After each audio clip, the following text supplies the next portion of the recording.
Passport नहीं है तो बनवाइए, बर्थ सर्टिफिकेट नहीं है तो बनवाइए।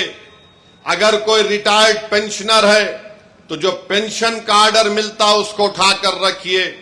अगर आपको 2 BHK का सर्टिफिकेट मिलता है कि आपको 2 BHK दिया गया, उसको उठाकर हिफाजत से रखिए।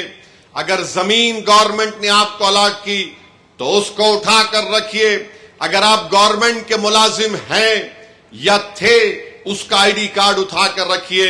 क्योंकि याद रखिए मेरी इस बात को कि अब जब इंटेंसिव रिवीजन हो रहा है तो इलेक्शन कमीशन ने जो हिदायतें BLOs को दी हैं बिहार में, उसमें यह कहा गया कि अगर इलियास साहब के घर पर कोई 3 मरतबा BLO चला जाएगा और 3 मरतबा किसी जायज वजह से इलियास साहब अपने घर पर मुकीम नहीं होंगे तो BLO उसकी इत्तला ERO को और AERO को देगा।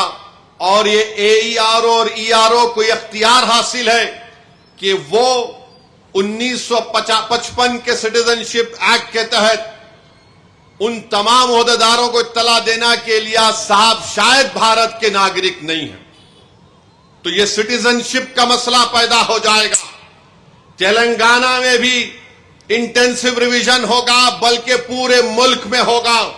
मैं आज यहां बोधन की सरजमीन से खड़े होकर उन तमाम भारत के गरीबों को कह रहा हूं, उन दलितों को, आदिवासियों को और मुसलमानों को कह रहा हूं कि आपको नंबर 1 अपना बर्थ सर्टिफिकेट बनाना है।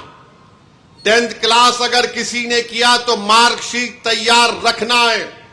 कास्ट सर्टिफिकेट है तो तैयार रखिए। और अगर आप उस कास्ट में आते हैं उसका सर्टिफिकेट निकलवाइए। आपके पास अगर गवर्नमेंट की स्कीम का दिया हुआ 2 BHK का सर्टिफिकेट है तो उसको उठाकर रखिए। ये इसलिए कह रहा हूं कि 10 डॉक्यूमेंट की बात जो इलेक्शन कमीशन ने बिहार में की, वो यही 10 डॉक्यूमेंट है। हमने सुप्रीम कोर्ट को अख्तरुल ईमान मजलिस की तरफ से गए तो सुप्रीम कोर्ट ने अपने इंटरिम ऑर्डर में कहा कि प्राइमा फेसी हम इलेक्शन कमीशन से कहते हैं कि आधार कार्ड को भी, जो इलेक्शन कमीशन का वोट डालने का एपिक कार्ड होता है, राशन कार्ड को भी वो कंसीडर करे। तो ये जरूरी है, याद रखिए, जब तेलंगाना में या आपके किसी रियासत में ये इंटेंसिव रिवीजन होगा तो आप लोग परेशान होने की जरूरत नहीं, अभी वक्त है। पासपोर्ट बना सकते, दबा के पासपोर्ट बनाओ। बर्थ सर्टिफिकेट नहीं है